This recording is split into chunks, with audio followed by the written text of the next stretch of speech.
One Piece. Oda has already revealed Dragon's importance in the final war.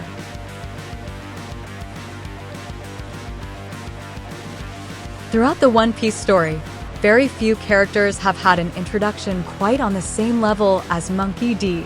Dragon. He was first shown to fans during the Loketown arc, where he also gave a brief showing of his powers, which still haven't been explained to this day, saving Luffy, and defeating an entire regiment of Marines in the process. Since then, his appearances have remained sparing. However, fans have always known about his importance in the overall story as the leader of the Revolutionary Army, which has branded him the world's worst criminal.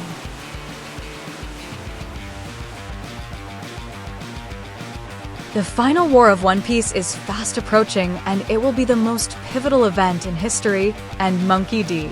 Dragon is destined to play one of the most important roles in it.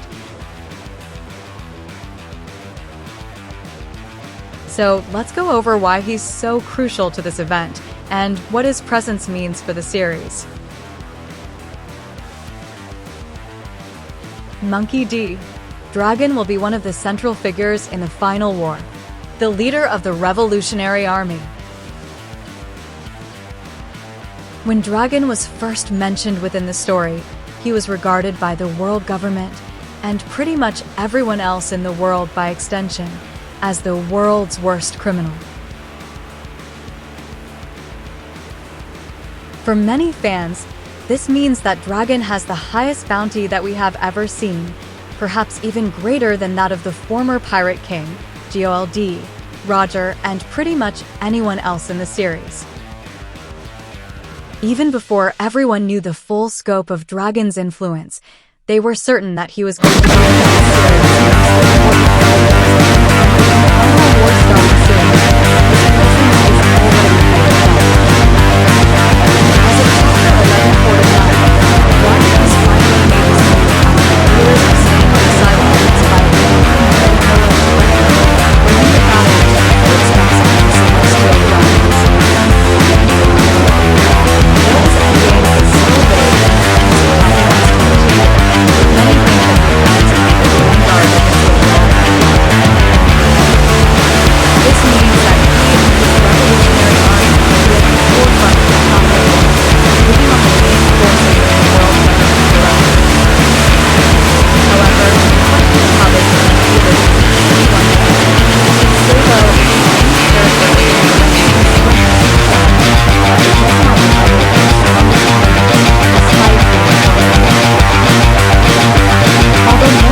despite being the reincarnation of Joy Boy and Nika, has not yet reached his prime. Judging by their ages, it seems that Alvin is the only one to understand that his so the strength will easily be enough to help cure the virus.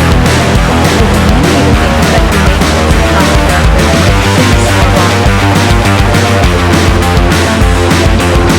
Same as how both his father and his son are almost impossible to drive and not have it as well, since we find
focus Mars of the Gorosei, though the evidence isn't very substantial.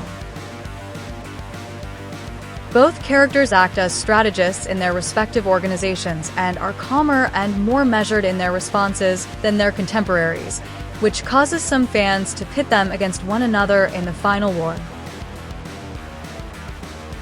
There can be no happiness in a world where the undesirables are thrown away. Conversely, others think that Garling would be the perfect matchup for Dragon in the final war. If his Haki and Devil Fruit powers are at the level fans think they are, he will definitely be a match for either of these elders, and the question right now becomes of who will be the better thematic connection.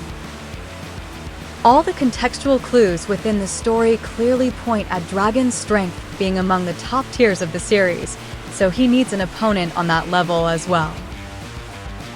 A very popular and rather old fan theory has stated that Dragon and Akainu know each other from the former's time in the Marines. Because of this, some think that these two could fight at the end as well, which would also make sense due to their roles in their respective organizations. With Dragon being the leader of the Revolutionary Army and Akainu having the highest rank within the Marines as the Fleet Admiral. For now, however, only time will tell what the story has in store for Monkey D. Dragon. Arigatou gozaimasu. Thanks a lot for watching. Luffy lovers.